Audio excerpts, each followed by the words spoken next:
네, 실전 매매 최고수의 길입니다. 실전 매매 최고수들은 과연 어떤 전략을 짜고 있을까요? 오늘도 토마토 투자 클럽의 이종복 전문가님 함께합니다.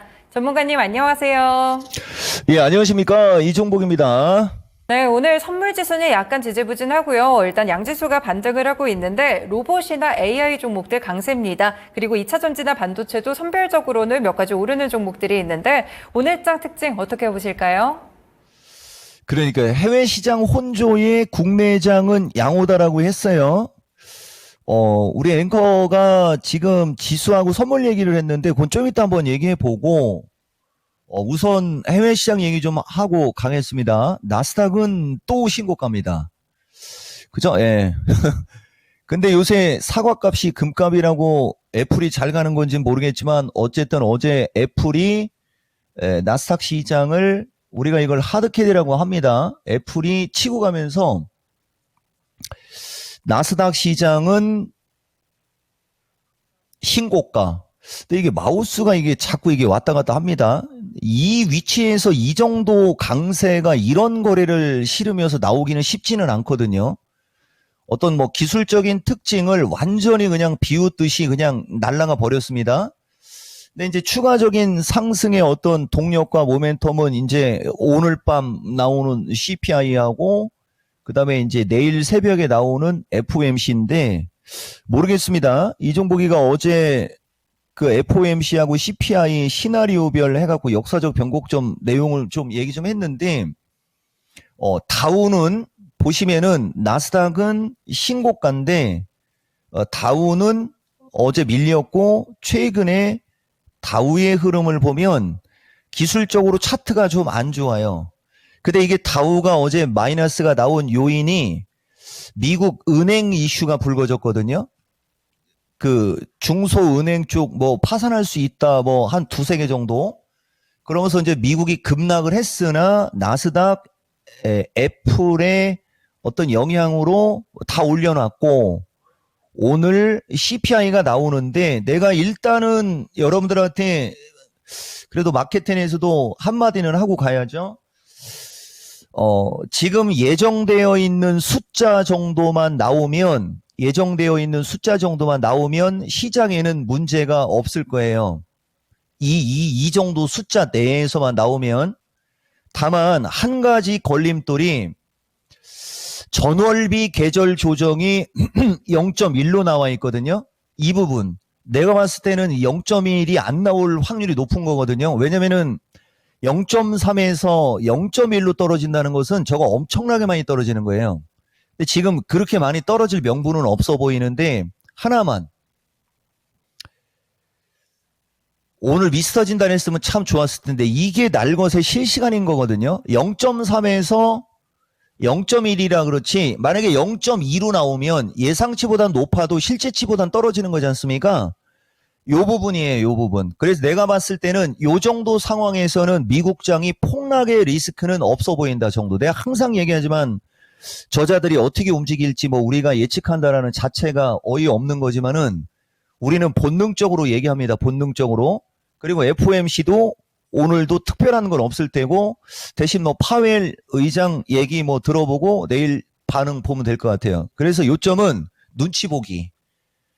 자, 여기서 이제 종목으로 가겠습니다. 눈치 보기인데 로봇 AI 등 강세라고 했어요. 근데 로봇 AI뿐만 아니라 2차 전지도 여전히 순환매 나오고 반도체도 여전히 강하고 오늘은 자동차 부품주도 강하고 화면 보여주면서 가겠습니다. 그냥 다 강해요. 심지어는 우크라이나 쪽 건설기계도 강하고 전력설비 전선 관련주만 제끼면 에너지 관련주 원전 수소 퓨어셀 관련주들도 반등 나오려고 하고 있고 전체적으로 다 아이러니하죠. 이번 주는 외국인들이 쿼드러플 위칭데이 어떤 그 만기 게임상 하방을 보고 있는데 이런 일이 벌어진다. 왜 그럴까요? 나스닥이 신고가를 가고 이 장은 무너지는 장이 아니니까 어차피 저자들 선물 요번 이 만기는 선물 옵션 만기일이기 때문에 그거하고 영향력이 적은, 그리고 조금 최근에 많이 눌렸던 그들이 움직이는 게 지금장 특징인 거예요. 그리고 이제 하나만 얘기해주면 로봇 관련주 두산 로보틱스도 최근 2, 3일 사이에 엄청 많이 올라간 거예요. 이거 7만원 초반에서 9만원, 앞자리가 두 개가 바뀌었지 않습니까? 거의 30%, 7만원이 9만원이니까 7, 3, 21 하면 30% 넘지는 않지만은 거의 2, 30%가 나왔고, 이 두산 로보틱스를 얘기하는 김에 여러분들한테 김 얘기하지 말고 다른 로봇, 그저 어떤 로봇이든 두산 로봇이 치고 가면 결국 로봇도 순환매가 나올 수 있는 섹터가 확실합니다.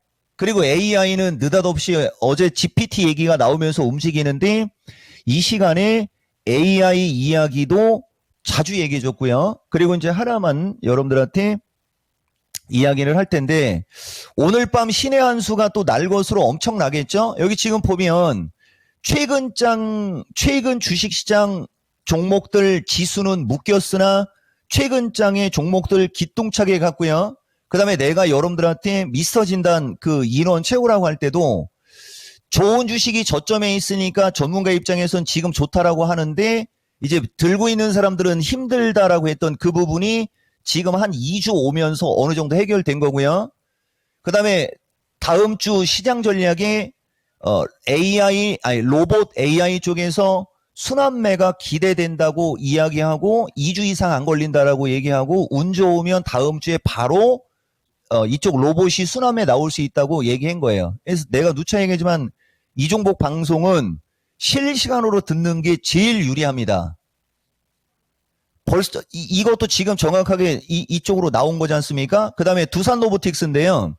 5월 22일 날 우리 방송 중에 일자백으로 옆으로 기고 있다라고 하면서, 이때가 아마 추세 패턴 중요성 얘기할 때였을 거예요. 거래 실리면 위로 튄다. 그쵸? 뭐 문자 메시지도 한 7만 원대 15% 추천했던 이 근거 얘기해 주는 겁니다. 여러분들한테. 그러니까 어제까지 2차 전지 날라갔고요. 그 다음에 이제 오늘 로봇 AI가 움직이고 있습니다. 그리고 반도체가 어느 정도 저점에 밀렸고요. 그러면 이번 쿼드러플 위칭데이는 외국인들이 하방을 구축하고 있기 때문에 미국의 신고가가 반영이 안 되고 있지만, 미국이 특별히 폭락장이 연출되지 않는다면 오히려 만기가 끝난 다음에 우리나라는 또 움직임이 좋을 수도 있어요. 이런 어떤 느낌이 있는 겁니다. 그래서 오늘장 특징은 여전히 FOMC CPI에 앞서 눈치를 보는 과정에 시장이 죽는다라는 어떤 이게 없으니까 그동안에 눌렸던 종목들이 순환매가 나오며, 마지막 끝자락이 지금 로봇도 강한 순환매가 나온다. 이렇게 말씀드릴 수 있습니다. 네, 오늘장 특징 설명 주셨는데, 그렇다면 오늘장 투자 전략은 어떻게 될까요? 367인데요. 시간이 5분밖에 안 나오네. 시간이 이게 여러분들한테 얘기했는지 모르겠어요. 아마 월요일인가 화요일날 얘기했었을 것 같아요. 만기는 이번 주, 그죠? 예, 만기는 이번 주 목요일인데 이 종목은 벌써 이걸 그냥 얘기한다, 막 이런 얘기 했습니다. 보면 위로 아래로 꽉 막아버렸거든요. 저자들이 선물을 매도를 치고 있지만 주식을 20조 갖고 있고, 외국인과 이 금융 투자들 보면은 365쪽에 매도가 1200, 1000이 있고요. 대신 367, 370에 매도가 7500에 3600, 그러니까 70억, 36억이란 얘기예요. 거의 100억을 매도를 때려놓고 있거든요. 폭등하기는 쉽지 않아요.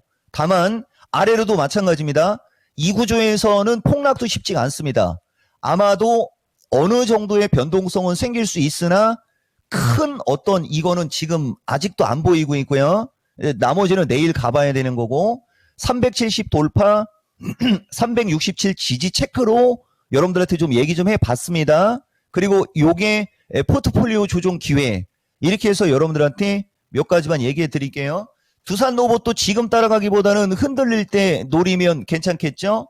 자, 최근에 종목들이 한 바퀴 돌았고, 2차 전지가 연일 강하고, 지금 2차 전지는 아직도 2차 전지는 장비과나 추가 상승의 여력이 있는 종목들은 움직임이 지금 좋아요. 그리고 요 에코프로 BM도 이거 저점 매수 기회가 오는 겁니다. 이게 지난 수요일 날 신의 한 수 보면 대신 이거 이평선이 꼬여 있기 때문에 이거 무겁습니다. 이거보다 더 좋고 가벼운 것도 되게 많은데 정통성이 있으니까 얘기해 보는 거예요. 이게 깨진 저점은 저점이 아니다. 올라가도 반드시 되밀린다. 그러니까 그날은 방송이 두 가지가 된 거예요. 이런 식으로 깨진 저점은 저점이 아니다. 올라가도 밀리거든요. 저점을 깨고 올라갔잖아요. 그러니까 이렇게 저점을 깨고 올라갔으니까 부딪히고 눌리는 거거든요. 눌릴 때는 분할 매수고 눌리고 돌 때 매수하면 바로 이쪽으로 튀는 거죠. 대신 이건 무겁습니다. 이런 식으로 여러분들이 2차 전지과를 보면 되는데 요 타이밍에는 포스코 퓨처가 훨씬 양호한 거예요. 이거는 저점을 깨지 않았거든요. 그러면 이거는 마주보는 고점에 부딪힌 거예요. 이게 이쪽에서 움직일 때 거래가 더 터졌으면 이걸 뚫었을 텐데 거래량이 그렇게 특별히 신호가 없잖아요. 눌리면 이쪽으로 가겠죠. 이런 식으로. 그래 요런 어떤 흐름을 인지를 하고 2차 전지는 굵은 거는 요런 타이밍을 잡는데 좀 더 가벼운 건 훨씬 많고요. 방송에서 얘기하기가 곤란한데 하나만 얘기해 볼게요. 요새 M 플러스 폭등했지 않습니까? 이런 것도 있어요. 이런 것도. 이것도 따라가면 안 돼요. 그리고 로봇은 두산 로보틱스를 눌릴 때 공략하는 사람이 잘하는 거예요. 다만 두산이가 움직이게 되면 그러니까 이것도 지금 보다 보면 아까 5월 30 타이밍 그러니까 이 종목은 이렇게 옆으로 길 때 얘기를 잘해주거든요. 거의 최저점 발바닥 각질이죠 이거. 그리고 이렇게 날아간 거예요. 근데 여기서 끝날 주식이 아니라는 거죠. 이 정도 기세면 10만 원을 넘어가는 거거든요. 그 10만 원 넘어간다라고 했다고 해서 지금 쫓아 들어가면 안 된다는 거죠. 눌릴 때 관심 있게 봐야 된다는 겁니다.